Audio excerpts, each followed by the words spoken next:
सियावर रामचंद्र की जय। उमापति महादेव की जय। पवन सुत हनुमान की जय। भक्त तुलसीदास की जय। श्री रामचरितमानस में आज का प्रसंग है। भगवान शिव अपनी बारात लेके गए हैं, जिसकी बारात की अगवानी आरती के लिए माँ मैना जाती हैं और बहुत ही दुखित होती हैं। बारात को देखकर, उनके साथ बारातियों को देखकर माँ मैना दुखित होती हैं और इस प्रकार नारद जी पूर्व जन्म की कथा सुनाते हुए मैना को संतुष्ट करते हैं। और अब भगवान शिव माँ पार्वती की विवाह है, वही प्रसंग हम आपको सुना रहे हैं। उसके आगे का प्रसंग सुना रहे हैं।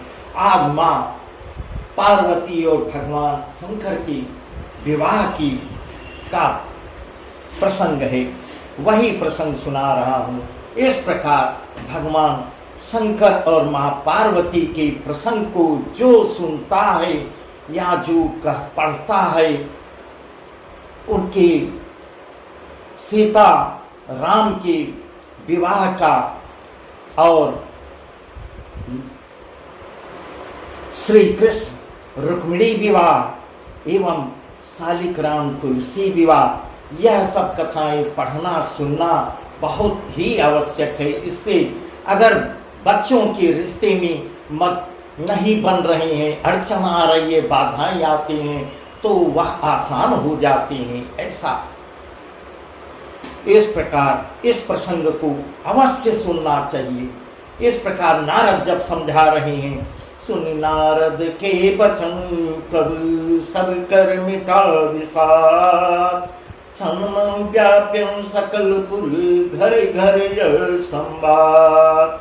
क्षण व्याप्यं सकलपुर घर घर यह संवाद। नारद के वचन सुनकर सबके दुख मिट जाते हैं। जो क्षण भर में कुछ देर के लिए सब दुखी हो गई थी महिलाएं, मैना सहित सारी घरात पक्ष की समस्त स्त्रियां दुखित हो गई थी।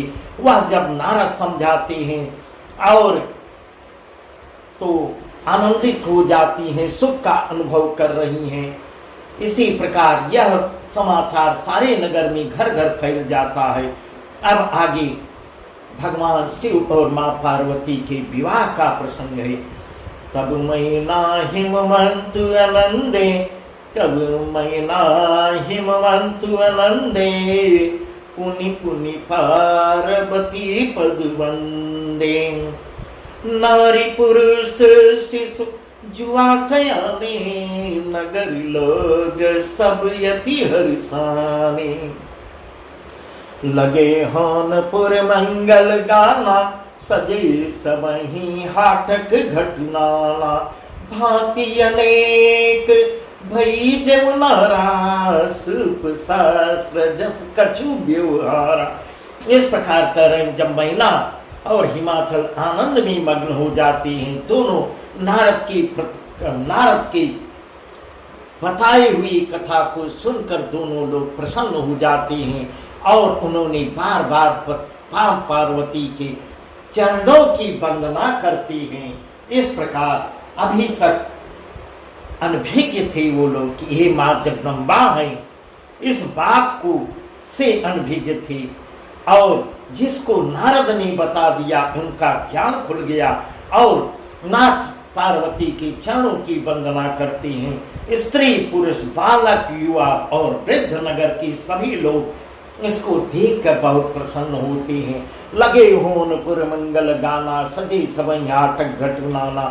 भांति अनेक भई जीवनारा, सूप शास्त्र जस कछु व्यवहारा। नगर में मंगल गीत गाने लगते हैं, मंगल गीत होने लगते हैं और सबने भांति भांति के स्वर्ण के कलश सजाए हुए हैं। पाक शास्त्र में जैसी रीति है उसके अनुसार अनेक भांति की जीवनार रसोई बनी हुई है। नाना प्रकार की रसोई बारातियों के लिए बनी हुई है। सो ज्यों नार की जाय बखानी, बसई भवन जही मातु भवानी। सादर बोले सकल बराती, विष्णु बिरंच देव सब जाति। विविध पाति बैठी जब नारा, लागे परसन निपुण सुआरा। नारी वृंद सुर जेवत जानी, लगी देन गारी मृदुबानी। लगी देन गारी मृदुबानी, गारी भी देगी। इस घर में स्वयं माता भवानी रहती हूँ। इस प्रकार ऐसा तुलसीदास जी वर्णन कर रहे हैं। जिस घर में स्वयं माँ भवानी उत्पन्न हुई हो, वहां की भोजन सामग्री का वर्णन क्या किया जाएगा, कैसे कौन कर सकता है। हिमाचल ने आदर पूर्वक सब बारातियों को विष्णु ब्रह्मा और सब जाति के देवताओं को बुलवाए, सबको भोजन करवाते हैं। भोजन करने वालों की बहुत सी पंगतें बैठती हैं, चतुर रसोइये परोसने लगती हैं। स्त्रियां मंगल गीत, मंगल स्त्रियों की मंडली मंगल गीत और गारी गा रही हैं। गारी जो शादी विवाह में गाने का प्रचलन है। देवताओं को भोजन करते जानकर कोमल बाड़ी में गालियां देती हैं। गारी मधुर स्वर दे, सुंदर व्यंग्य वचन सुनावहीं। भोजन करहि सुरयति विलंब, विनोद सुनि सचु पावहीं। जय जो बढ़े आनंद, सो मुख कोटि हो न परे कहो। अचवाई दीन्हे पान गमने, बास जह जाके रहो। सब सुंदरी स्त्रियां मीठे मीठे स्वर में, स्वर तो बहुत मीठे मीठे हैं, परंतु गाली दे रही हैं, भद्दी भद्दी गालियां दे रही हैं और व्यंग भरे वचन सुनाने, मीठे वचन में व्यंग बोल रही हैं। ऐसा वर्णन तुलसीदास जी कर रहे। बोलती बहुत मीठे स्वर में बोल रही हैं, मगर व्यंग बोल रही हैं। देवगण विनोद सुनकर आनंदित हो रहे हैं। सुख का सबको अच्छा लग रहा है, सुख का अनुभव कर रहे हैं। इसलिए भोजन करने में बड़ी देर लगा रहे हैं। गालियां उनको बहुत अच्छी, बहुत सुहावनी लग रही है, बहुत अच्छी लग रही है। भोजन के समय जो आनंद आ रहा है, वह करोड़ों मुखों से उसका वर्णन नहीं किया जा सकता। सारे देवता गाली सुन सुन के आनंदित हो रहे हैं। भोजन के पश्चात सबके हाथ मुंह धुलवाकर पान का बीड़ा देती हैं।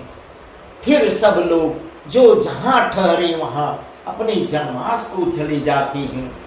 बहुरी मुनि ने हेमंत कहूँ, बहुरी मुनि ने हेमंत कहूँ, लगन सुनाई आय। समय बिलो की विवाह कर, पठे देव बुलाए। फिर मुनियों ने लौट कर हिमवान को लग्न पत्रिका सुनाते हैं और विवाह के मुहूर्त का समय देखकर देवताओं को बुलावा भेजते हैं। इस प्रकार ऐसा वर्णन तुलसीदास जी कर रहे हैं। बोली सकल सुर सादर लीने, सबं यथोचित आसन दीने। बोली सकल सुर सादर लीने, सबं यथोचित आसन दीने। वेदी वेद विधान संवारी, सुभग सुमंगल गावहीं नारी। अब यहाँ नारियां मंगल गीत गा रही हैं। सब देवताओं को आदर सहित बुलाते हैं और सबको यथा योग्य बैठने के लिए आसन देते हैं। वेद की रीत से वेदी सजाई गई और स्त्रियां सुंदर श्रेष्ठ मंगल गीत गा रही हैं, मंगल गान गाने लगती हैं। सिंहासन यति दिव्य सुहावा, सिंहासन दिव्य सुहावा, जाइन बरनी बिरंची बनावा। बैठे शिव विप्रन सिरनाई, हृदय सुमेरे निज प्रभु रघुराई, हृदय सुमेरे निज प्रभु रघुराई। इस प्रकार ऐसा तुलसीदास जी यहाँ लिख रहे हैं। हृदय सुमेरे निज प्रभु रघुराई, बैठे शिव विप्रण सिरुनाई। वेदिका पर एक अत्यंत सुंदर दिव्य सिंहासन बनवाए हुए हैं, जिसकी सुंदरता का वर्णन नहीं किया जा सकता है, क्योंकि वह स्वयं ब्रह्मा जी के द्वारा बनाया हुआ था। वह आसन स्वयं ब्रह्मा जी ने बनाया है ब्राह्मणों को। यहाँ अब भगवान शिव ब्राह्मणों को सिर नवाकर और हृदय में अपने स्वामी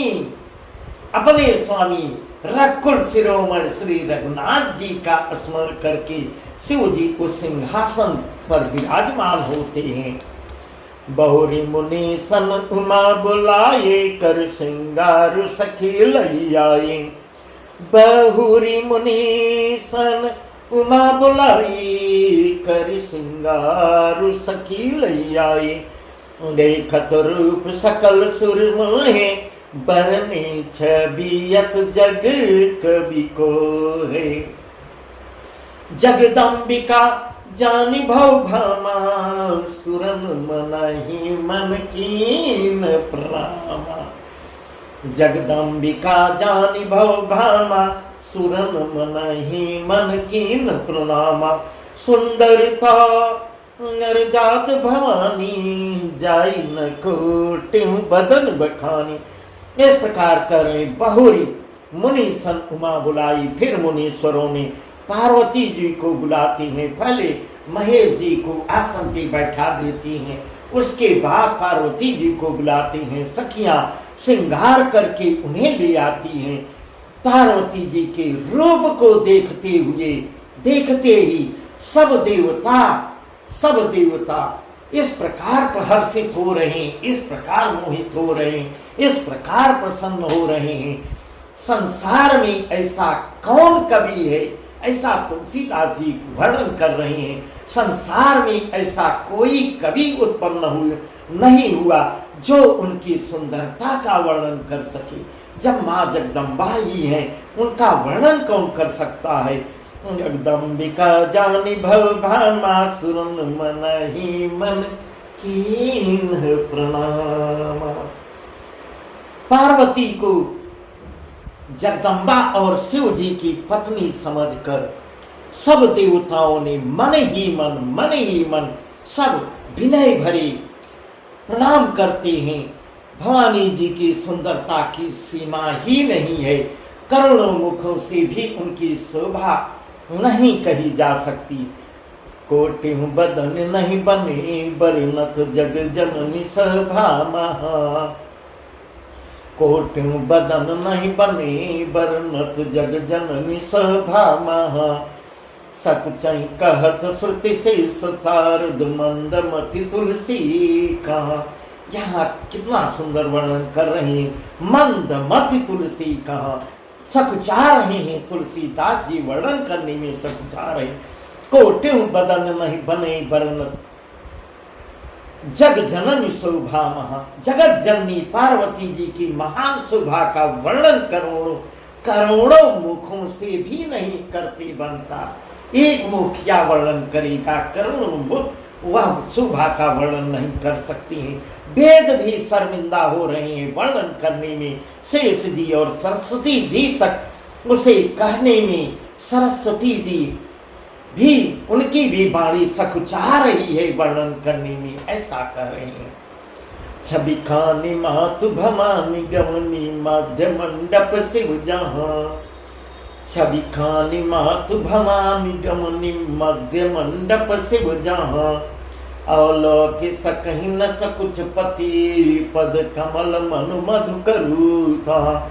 इस प्रकार ऐसा तुलसीदास जी कह रहे हैं। जब सरस्वती जी सकुचा रही हैं, तब हे सज्जनों, हे भाइयों, मंद बुद्धि, यह मंद बुद्धि तुलसीदास क्या वर्णन कर सकता है।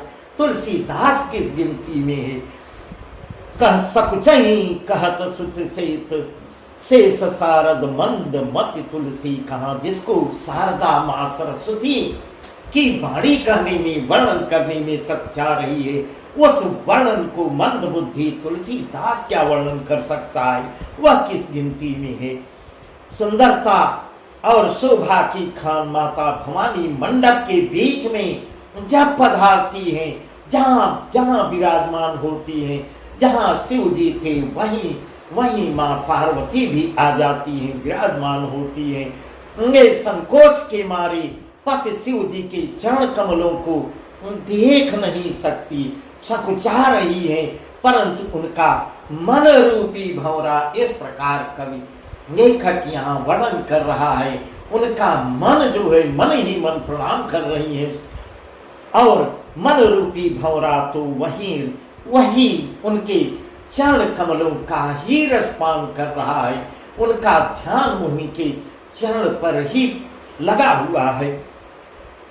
मुनि अनुशासन गणपति, मुनि अनुशासन गणपति, पूजम शंभु भगवान, को सुन संशय कर जनी सूर्यनादि जी जान, सूर्यनादि जी जान। यहाँ मुनियों की आज्ञा से शिव जी और पार्वती जी ने गणेश जी का पूजन किया है। अब यह सुनकर सब थोड़ा आश्चर्य में हो पड़ेंगे कि माँ पार्वती के पुत्र हैं गणेश जी, और गणेश जी का पूजन हो रहा है। गणेश जी तो शिव पार्वती से उत्पन्न हुए हैं। शिव जी और पार्वती जी ने गणेश जी का पूजन किया। मन में देवताओं अनाथ समझकर कोई इस बात को सुनकर शंका करता है कि गणेश तो शिव पार्वती की ही संतान है, अभी विवाह से पूर्व ही वे कहां से आ गए, इस पे शंका करने की बात नहीं है। जस विवाह के विधि श्रुति गाई, महामुनि ने सब करवाई। जस विवाह के विधि श्रुति गाई, महामुनि ने सब करवाई।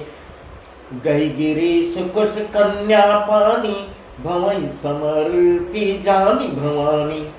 पानी ग्रहण जब कीन महेशा, ही हर से तब सकल सुरेशा। पानी ग्रहण जब कीन महेशा, ही हर से तब सकल सुरेशा। वेद मंत्र निवर उच्चरहि, जय जय जय शंकर सुर करहि, जय जय जय शंकर सुर करहि। वेदों में विवाह की जैसी रीत कही गई है, महामुनि श्रेष्ठ श्रेष्ठ मुनि वहां उपस्थित हैं और वही विवाह करवा रहे हैं।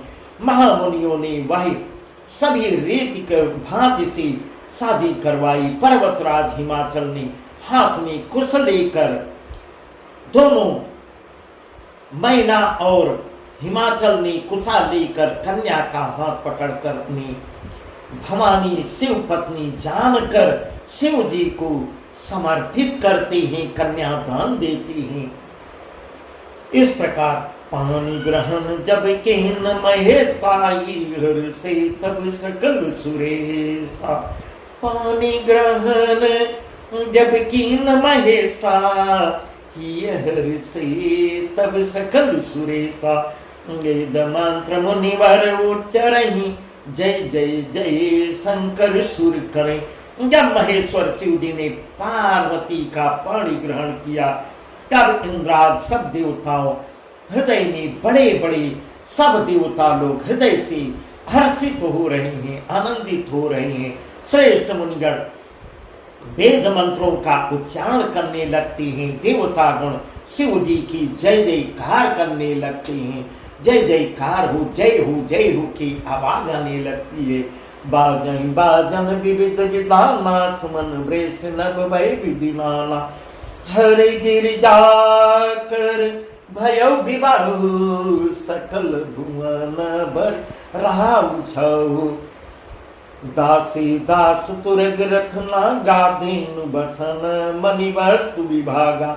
अन्न कनक भाजन भर जाना, दाइज दीन जाय बखाना। अनेकों प्रकार के बाजे बजने लगते हैं। आकाश से नाना प्रकार की नाना प्रकार के पुष्पों की वर्षा हो रही है। शिव पार्वती का विवाह हो गया, पूर्ण हुआ। सारे ब्रह्मांड में आनंद ही आनंद दिखाई दे रहा है। सारा ब्रह्मांड आनंदित हो रहा है, आनंद से भर जाता है। दासी दास, घोड़े, रथ, हाथी, गाय, वस्त्र और मणि आदि अनेक प्रकार की चीजें, अन्न तथा सोने के बर्तन गाड़ियों में लदवा कर दहेज में इस प्रकार हिमवान दे रहे हैं। सोने चांदी, दासी दास, घोड़े, रथ, हाथी, गाय, वस्त्र, ये सब दहेज में दे रहे हैं। बताइए, हिमवान जी दहेज दे रहे हैं। भगवान शिव को दहेज की क्या आवश्यकता है? उनको दहेज की क्या आवश्यकता है? उनको सोने चांदी बर्तन आदि से क्या मतलब है? भूत भावन हैं, भस्म को लपेटने वाले, सर्पों को आभूषण बनाने वाले, उनको सुनने की क्या जरूरत है? दाइज दियो बहुभांति पुन कर जोर हिम भूधर कहो, का देव पूरन काम शंकर चरण पंकज गही रहो। शिव कृपा सागर ससुर कर संतोष सब भांति कियो, पुनि गहे पद पाथौज महिमा प्रेम पूरनियो। बहुत प्रकार का दहेज देकर फिर हिमवान पर्वतराज हिमालय फिर हाथ जोड़कर हिमाचल ने कहा, हे शंकर, आपका पूर्ण काम है, मैं आपको क्या दे सकता हूं? इतना कहकर वे शिव जी की चरण कमल पकड़कर रह जाती हैं। इस प्रकार तब कृपा की सागर शिव जी ने अपने ससुर का सभी प्रकार से समाधान किया। फिर प्रेम से हृदय, परिपूर्ण हृदय से मैना जी ने शिव जी के चरण कमल पकड़े और कहा, नाथ मम प्राण संग्रह किंकिरी करे, क्षमहु सकल अपराध अब होई प्रसन्न वरदेव। नाथ मम प्राण संग्रह किंकिरी करे, क्षमहु सकल अपराध अब होई प्रसन्न वरदेव। हे नाथ, इस प्रकार मैना अब विनती कर रही हैं, हे नाथ, यह उमा मुझे मेरे प्राणों के समान, जैसे मेरे प्राण मुझे प्यारे हैं उसी प्रकार यह उमा मुझे प्यारी है। आप इसे अपने घर की टहलनी बनाइएगा और इसके सब अपराध को प्रभु, हे देवों के देव महादेव, सब अपराधों को क्षमा करते रहिएगा। अभी बच्ची है, अब प्रसन्न होकर मुझे यही वरदान दीजिए। इस प्रकार मांगन मांगती हैं, उनसे वरदान मांगती हैं कि उसके गलतियों पर ध्यान मत दीजिएगा, सभी अपराध को क्षमा करते रहिएगा। इस प्रकार बहुविधि शंभु सासु समझाई, गवनी भवन चरण सिरुनाई। बहुविधि शंभु सासु समझाई, गवनी भवन चरण सिरुनाई। जननी उमा बोली तब लीनी, लई उछंग सुंदर सिख दीनी। करे हूँ सदा शंकर पद पूजा, नारी धर्म पति देव न दूजा। जथन कहत भरि लोचन बारी, बहुरी लाई उर्लिनी कुमारी। इस प्रकार अब मैना अपनी पुत्री माँ पार्वती को भी बहुत कुछ समझा रही हैं। बहुविधि शंभु सासु समझाई, गवनी भवन चरण सिरुनाई। तब जाके शिव जी को समझाने के बाद अब उनके चरणों में सिर झुकाकर फिर माता ने पार्वती को बुलाया है। पार्वती को अपनी गोद में बैठाती हैं और गोद में बैठाकर कितनी सुंदर शिक्षा दे रही हैं। ऐसे हर माता को अपनी पुत्री को शिक्षा देना चाहिए, सीख लेना चाहिए। करहु सदा शंकर पद पूजा, नारी धर्म पति देव न दूजा। हे पार्वती, तो सदा शिव जी के चरण कमलों की पूजा करना, नारियों का यही धर्म है। यही नारी धर्म सबसे उत्तम है। उनके लिए पति ही देवता है, पति ही परमेश्वर है, पति ही सब कुछ है। सबसे पहले पति की पूजा करना चाहिए, इस प्रकार की शिक्षा देती है। और कोई देवता नहीं है, पति के चरण कमलों के आगे सब देवता, अगर उसके चरण कमलों की पूजा करोगे तो सब देवता अपने आप प्रसन्न रहते हैं। इस प्रकार की शिक्षा महिला दे रही है। इस प्रकार की बातें करते करते उनकी आंखों से आंसुओं की धारा बहने लगती है और उन्होंने कन्या को छाती से लिपटा देती है। माँ पार्वती को अपने सीने से लगाते हुए करती हैं, कत विधि सृजी नारी जग माही, पराधीन सपने सुख नाई।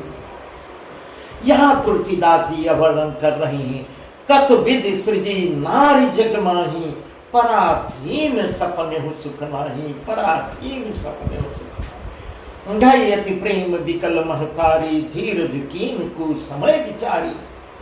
फिर बोली कि विधाता ने जगत में ही पूरे संसार की यही रीति है। हे पार्वती, केवल हमारा तुम्हारा ही नहीं, पूरे संसार की यह विधाता ने रीति बना रखी है। जगत में स्त्री जाति को क्यों पैदा किया, जो हमेशा पराधीन को सपने में भी सुख नहीं मिलता, जो हमेशा दूसरे के अधीन रहती है।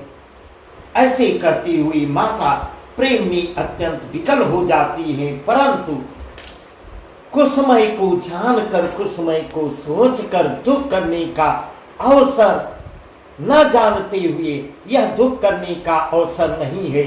उन्होंने धीरज का परिचय देते हुए धैर्य को धारण करते हुए कहती है, पुण्य पुण्य मिलति परति गहि चरना, परम प्रेम कछु जाई न भरना।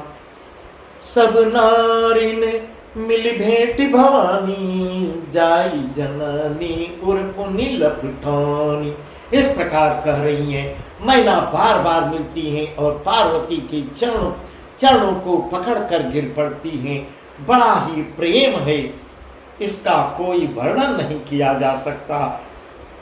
भवानी सभी स्त्रियों से वहां पे मौजूद, वहां पे विराजमान रिश्तेदारों की जितनी घराती पक्ष की स्त्रियां आई हुई थी, सबसे मिलकर भेंट अखबार करती हैं। फिर अपनी माता के हृदय से जा लिपटती हैं, फिर जाके फिर माता के हृदय से लिपटती हैं। जननी बहुर मिले चली, उचित अशेष सब का उदयी। फिर बिलो कति मातु तन, तब सखी लय से पह गई। जननी बहुर मिल चली, उचित अशेष सब का उदयी। फिर बिलो कति मातु तन, तब सखी लय शिव पह गई। जाचक सकल संतोषी शंकर, उमा सहित भवन चले। जाचक सकल संतोषी शंकर, उमा सहित भवन चले। सब अमर हर से सुमन बरस, निशान नभ बाजे भले।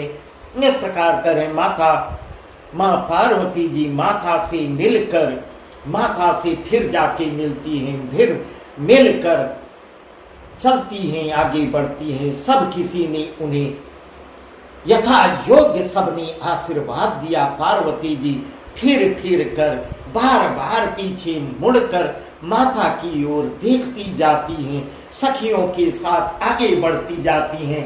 सखियां उनको आगे जहां भगवान शिव जी विराजमान हैं, शिव जी के पास ले जाती हैं। फिर मुड़ के पीछे की तरफ माँ को देखती जा रही हैं, आगे को बढ़ती जा रही हैं।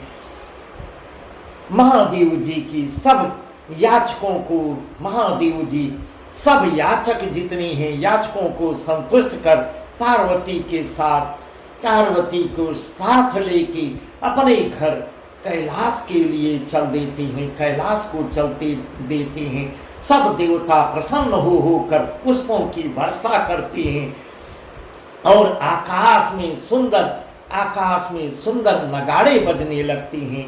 चले संग हिमवंतु तब पहुँचावन यति हेत। चले संग हिमवंतु तब पहुँचावन यति हेत। विविध भांति पर तो सुकरी विदा कीन वृष के, विदा कीन वृष के। तब हिमवान अत्यंत प्रेम से शिव जी को पहुंचाने के लिए कुछ दूर साथ जाते हैं।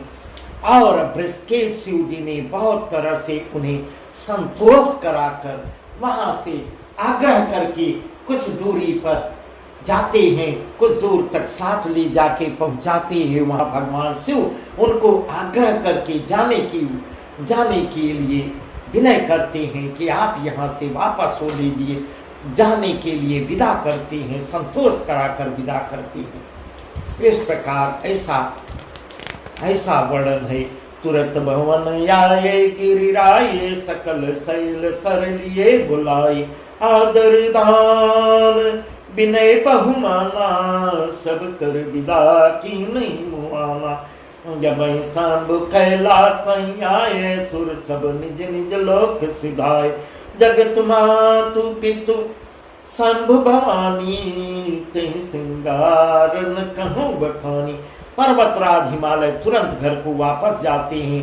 उन्होंने सब पर्वतों और सर्वरों जिसको आमंत्रित किए थे अपने अतिथियों को बुलाते हैं। भगवान ने आदर दान विनय के साथ बहुत सम्मान पूर्वक सबकी विदाई करते हैं। इधर भगवान शिव जी जब ही शंभु कैलास आए, सुर सब निज निज लोक सिधाए। जब शिव जी कैलाश पर्वत पर पहुंचते हैं, अब सब देवता अपने अपने लोकों को चले जाते हैं। तुलसीदास जी ऐसा वर्णन कर रहे हैं। पार्वती जी और शिव जी जगत के माता पिता हैं। इस प्रकार ऐसा तुलसीदास जी कह रहे हैं। भगवान शिव और मां पार्वती जगत के माता पिता हैं, इसलिए मैं उनके श्रृंगार का वर्णन नहीं करता। तुलसीदास जी उनके श्रृंगार का वर्णन करने में सकुचा रहे हैं। वह केवल मेरे ही नहीं, पूरे जगत के माता पिता हैं। माँ पिता के श्रृंगार का पुत्र कभी वर्णन कर पाएगा? इस प्रकार ऐसा सकुचा रहे हैं। श्रृंगार का वर्णन नहीं करूंगा। करें विविध विधि हो भोग विलासा, गणन समेत बसई कैलासा। हर गिरजा बिहार नित नयऊ, ए विधि विपुल काल चल गयऊ। तब जन्मेऊ खट बदन तुम्हारा, तारक असुर समर जहि मारा। आगम निगम प्रसिद्ध पुराना, सन्मुख जन्म सकल जग जाना। इस प्रकार ऐसा कह रही हैं। शिव पार्वती विविध प्रकार की भोग विलास करते हुए अपने गणों सहित कैलाश के भगवान शिव विराजमान होते हैं। माँ पार्वती के साथ नित्य नए नए विहार करते हैं। बहुत प्रकार से समय बीत जाता है। तब 6 मुख वाले पुत्र, तब जन्मेऊ खटबदन कुमारा। तारक असुर समर जहि मारा। तब 6 मुख वाले पुत्र स्वामी कार्तिक का जन्म होता है, जिन्होंने बड़े होने पर युद्ध में तारक असुर जो हाहाकार जो देवताओं द्वारा नहीं, समस्त देवताओं द्वारा जीता ना जा सका, वह उसका वध करते हैं। तो उस तारक असुर को खटबदन उसका संहार करते हैं। वेद शास्त्र और पुराणों में स्वामी कार्तिकेय के जन्म की कथा प्रसिद्ध है। सारा जगत उसको जानता है। जग जान सन्मुख जन्म कर्म प्रताप पुरुषार्थ महा। कहीं हे तुम्हें वृष के तु सुत कर चरित संक्षेप यह उमा संभ विवाहु जे नर नारी कहीं जगाऊं। यह उमा संभ विवाहु जे नर नारी कहीं जगाऊं। कल्याण काज विवाह मंगल सर्वदा सुख पावहीं। इस प्रकार ऐसा वर्णन करते हैं। खड़ानंद स्वामी कार्तिकेय के जन्म कर्म प्रताप और महान पुरुषार्थ को सारा जगत जानता है।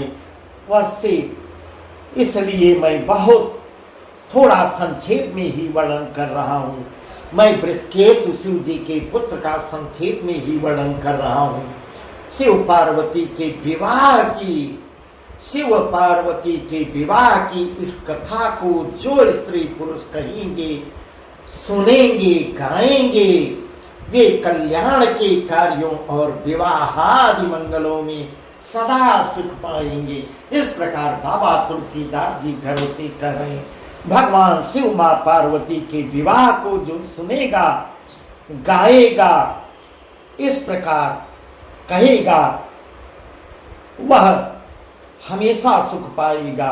विवाह अगर उसके घर में रिश्ते नहीं बन रहे हो, पुत्रों पुत्र कन्याओं के रिश्ते में अड़चन आ रही हो, भगवान शिव मां पार्वती के विवाह की कथा, सीता राम के विवाह की कथा, कृष्ण रुक्मिणी के विवाह की कथा, तुलसी और शालिक राम के विवाह की कथा, इन सब कथाओं को सुनने से शीघ्र जो है रिश्ते बहुत आसानी से बन जाते हैं।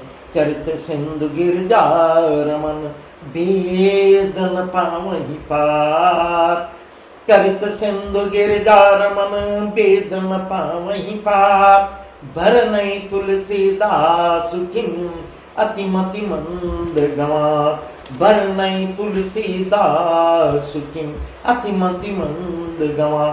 गिरजापति महादेव के चरित्र का समुद्र के समान अपार है, ऐसा तुलसीदास जी कह रहे हैं। महादेव जी का चरित्र समुद्र के समान अपार है, उसका पार भेद भी नहीं पा सकते। मैं किस गिनती में हूँ, यह मंदमती तुलसीदास और गंवार तुलसीदास उसका वर्णन कैसे कर सकता है, बहुत सुंदर ढंग से। अब आगे बस आज की कथा यहीं तक, आगे कथा बहुत ही सुंदर है, बहुत सुंदर है, जिसको हम कल आपको सुनाएंगे। सियावर रामचंद्र की जय, उमापति महादेव की जय, पवन सुत हनुमान की जय, भक्त तुलसीदास की जय।